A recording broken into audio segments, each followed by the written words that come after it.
Yo, what is good?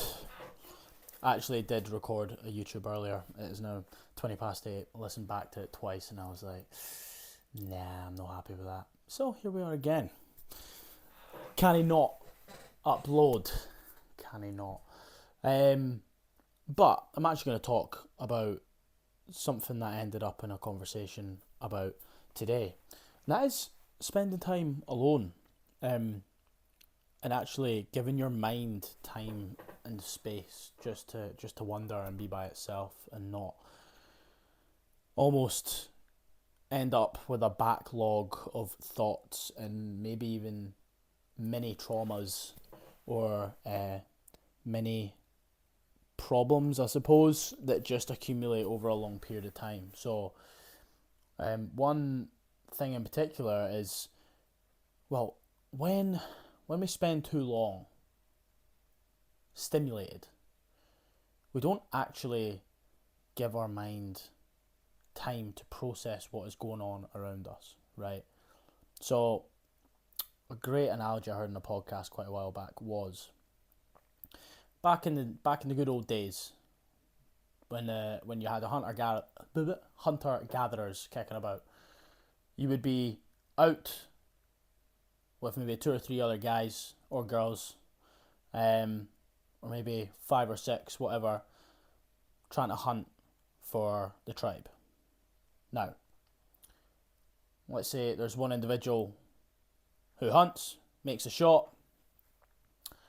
There's maybe another 2 that manage to kill. So let's say there's 2 out of the 5 that don't manage to bring home the meat. That takes a shot on your ego. That's a bit of a punch in the jaw. Okay, I'm shit at this. Fuck, how am I gonna get better? Oh, I'm useless. Oh, I'm not good at my job. Oh, blah blah blah. That happened all the way back then. It's no different now. But what they had that we don't make time for nowadays is time to process. So on that 3-hour walk back with all the meat, they had time to think, understand why I didn't make the shot, why someone else is better than me, work through the fact that they're a bit shit at something in their head and figure out how they could get better, and also just process the shit feeling of failing at something in particular, because you can't get around the fact that you're going to fail. So what does that look like in the modern day? That looks like going for a walk with no distractions and just letting your mind wander. And fuck me, can your mind wander? Sometimes when I go for my morning walk, it is just chaos. It is actual chaos. And I can't make peace in my head. I might be anxious, might be just overthinking a situation. I also might be fucking loving life. Like this morning, I was a 20-minute walk, nice and slow, sun was shining, birds were chirping. I was like, I fucking love life. Then like 2 or 3 days ago, I was again maybe just processing some shit, or my mind was going races on me. But regardless, if I didn't walk, clear the head, not stimulated, eventually that would all bundle up. It would snowball.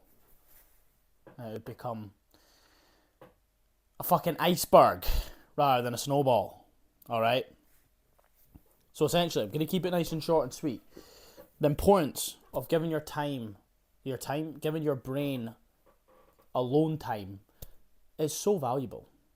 Because we all lose, we all fail, we all make mistakes, we all get our egos smacked, we maybe get in arguments, we have people say things to us that maybe actually do affect us, and if you don't allow space for your mind to work through that, then it does just bundle up. And you end up, building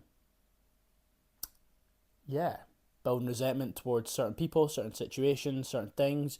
You maybe get put off a sport that you loved because a couple of people told you were shit at it, when in actual fact, maybe you are a bit shit at it and you just need to work on getting better. Moral of the story, take time to yourself, let your mind be chaotic. Let yourself be chaotic so you can turn up for other people in a nicer, more pleasant way. Peace.